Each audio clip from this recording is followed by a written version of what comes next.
Isang mapagpalang araw po sa ating lahat. Magandang araw at magandang gabi. Mega love shoutout po dyan sa mga solid supporters ng Mikris, mga silent viewers at mga OFW.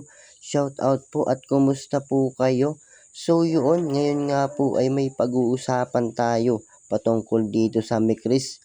New update, Krista, nagtampo kay Mikoy dahil dito at Mikoy maagang pumunta sa bahay nila Krista. So atin nga pong alamin at talakayin ngayong gabi mga kalingap. Pero bago po yan, kung bago ka pa lang sa aking munting YouTube channel, palike, share, and subscribe na rin po at pakipindot na rin po ng notification bell para lagi po kayong updated sa aking video. At paalala rin po bago po tayo magbigay ng ating mga opinion at komento, tapusin po muna natin ang video para alam po natin ang ating i-comment. At suportahan din po natin ang mag-ama na matubang yung sa mga araw-araw po nila na pagbibigay saya at tulong sa ating mga kababayan. Suportahan po natin at i-marathon mga kalingap.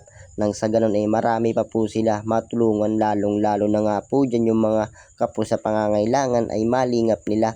At ganun din po ang kanilang may bahay na si Ate Edna Vlogs at Jackie Tapia. Huwag po sana tayo magsasawang sumuporta mga kalingap. At so yun, Krista, nagtampo kay Mikoy dahil dito at Mikoy maagang pumunta sa bahay nila Krista.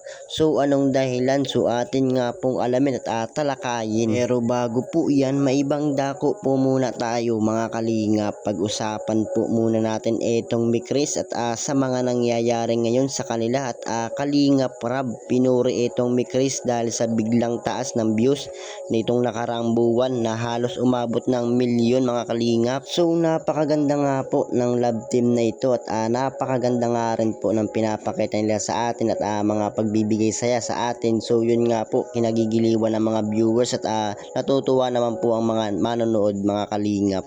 Dahil nga po sa ganda nito nakakawala nga rin po ng pagod at stress sa mga viewers, lalo na nga po dyan sa mga solid supporters ng Mikris at lagi nilang inaabangan itong Mikris mga kalingap. Sa mga pinapakita nga po nila na pagpapasaya sa atin kung iisipin nga po natin mga kalingap pinapakita nila na karapat dapat sila sa Team Kalingap na bilang love team at masaya naman po sila na nakakapagpasaya sila ng mga viewers. So kayo po, ano po yung masasabi nyo dito nga po sa Mikris at yung mga pinapakita nila sa inyo at ano po yung namimiss nyo nga po sa Mikris? So ano po yung masasabi nyo, lalo na nga po dyan sa mga solid supporters ng Mikris, ano po yung masasabi nyo? So yun, balik na nga po tayo dito sa ating topic ngayong gabi. Krista, nagtampo kay Mikoy dahil dito at Mikoy maagang pumunta sa bahay nila Krista.